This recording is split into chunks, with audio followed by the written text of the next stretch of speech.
Assalamualaikum warahmatullahi wabarakatuh. Perkenalkan, saya Arifat Malam Mahmudah dengan NIM akhir 033 dari kelas Mazawa 4A.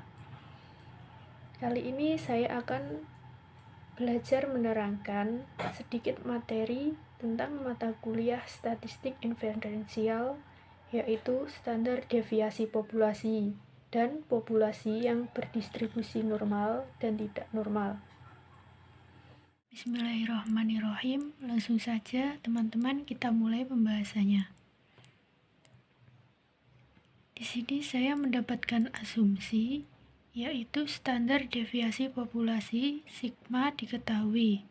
Populasi berdistribusi normal, dan jika populasi tidak normal digunakan jumlah sampel besar.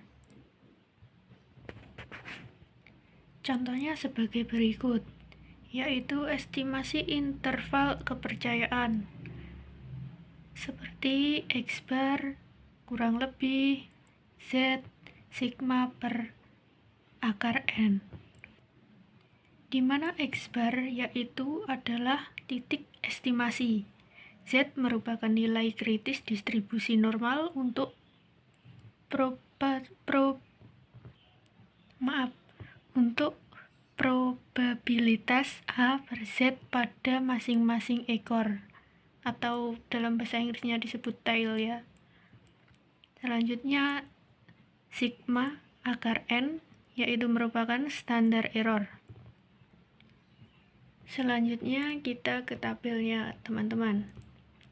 Sebelumnya kita harus terbiasa dengan menghafalkan level kepercayaan yang umum digunakan ya, yaitu seperti level kepercayaan 90%, 95%, 99%, seperti itu.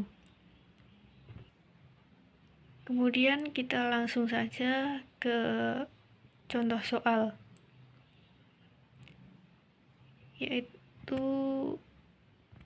saya mendapatkan contoh soal ini dari buku Keller pada bab 12 pada contoh soal 12.1.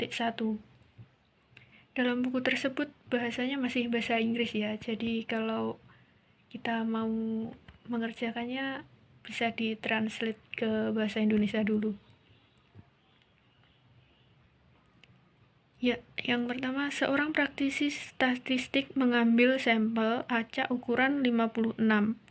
Rata-rata sampel dan standar deviasi masing-masing adalah 70 dan 12. B. Tentukan perkiraan interval kepercayaan 95% pasangan dari rata-rata populasi. C. Ulangi bagian A mengubah rata-rata sampel menjadi 30. D. Jelaskan apa yang terjadi dengan lebar interval ketika rata-rata sampel menurun. Yap, mari kita belajar menjawab bersama-sama ya teman-teman. A tadi merupakan sebuah pernyataan. Seorang praktisi statistik mengambil sampel acak ukuran 56, rata-rata sampel dan standar deviasi masing-masing adalah 70 dan 12. B. Tentukan interval kepercayaan 95% pasangan dari rata-rata populasi. Diketahui sigma, tadi sigmanya 12, X barnya 70, dan N-nya 56. Kemudian ditanya interval kepercayaan. Selanjutnya kita jawab bersama-sama. Iya. Tadi interval kepercayaannya ada X, ada lebih kurang, ada Z, ada sigma per akar N. Tadi juga standar kepercayaannya adalah 95%. Jadi 0,95%. Langsung saja rumusnya adalah 1 min alfa sama dengan 0,95. Ini pindah ruas ya, menjadi alfa sama dengan 0,95 min 1. Alfa sama dengan 0,5. Selanjutnya rumusnya tadi sigma per 2 sama dengan sigmanya tadi 0,5 per 2. Jadi hasilnya 0,025. Selanjutnya mencari Z. Z sama dengan 0,025 sama dengan 1,96. Lalu kita masuk ke interval kepercayaan. Tadi interval kepercayaannya kan 70 sama 12. Jadi 70 lebih kurang 1,96. Standar deviasinya tadi 12 per N. N-nya tadi 56. N-nya itu merupakan jumlah sampelnya ya. Lalu kita jumlahkan, ketemu hasilnya ini 3,14. Selanjutnya kita kurangkan 70 dan 3,14. Lalu kita jumlahkan juga 70 dengan 3,14.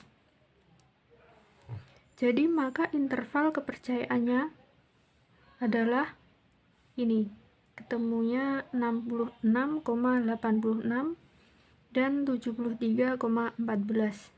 Ini merupakan hasil dari pengurangan antara 70 dengan 3,14, dan ini merupakan penjumlahan dari 70 ditambah 3,14 tadi ya teman-teman. Selanjutnya kita langsung ke yang C. Baik, ya kita mulai ya teman-teman, kita bahas soal yang C. Soalnya tadi, ulangi bagian A, mengubah sampel menjadi 30. Jadi begini, kita tinggal mengganti X barnya. X barnya tadi adalah rata-rata sampel. Seperti ini. Interval kepercayaan. Rumusnya tadi X bar lebih kurang Z sigma per akar N.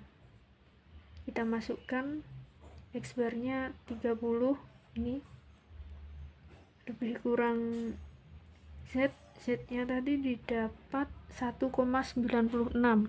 Jadi langsung saja kita masukkan. Ini juga sigma per N 12 per akar 56. Kita peroleh tadi 3,14 ya. Langsung saja kita masukkan seperti ini. Maka interval kepercayaannya adalah setelah saya jumlahkan 30, yang pertama kita kurangkan dulu ya. 30 dikurangi 3,14, ketemu hasilnya 26,86. Dan kita jumlahkan 30 dengan 3,14, ketemu hasilnya 33,14. Seperti ini. Ini yang terakhir, soal yang D. Apa yang terjadi ketika rata-rata sampel turun? Yang terjadi ketika rata-rata sampel turun yaitu, maka tidak akan mempengaruhi lebar dari interval kepercayaan. Jadi seperti itu. Mungkin sekian dari saya. Mohon maaf bila ada kesalahan dalam membahas soal-soal tadi. Karena di sini kita masih belajar bersama-sama ya teman-teman. Jadi mohon dimaklumi. Sekian. Dari saya, wassalamualaikum warahmatullahi wabarakatuh.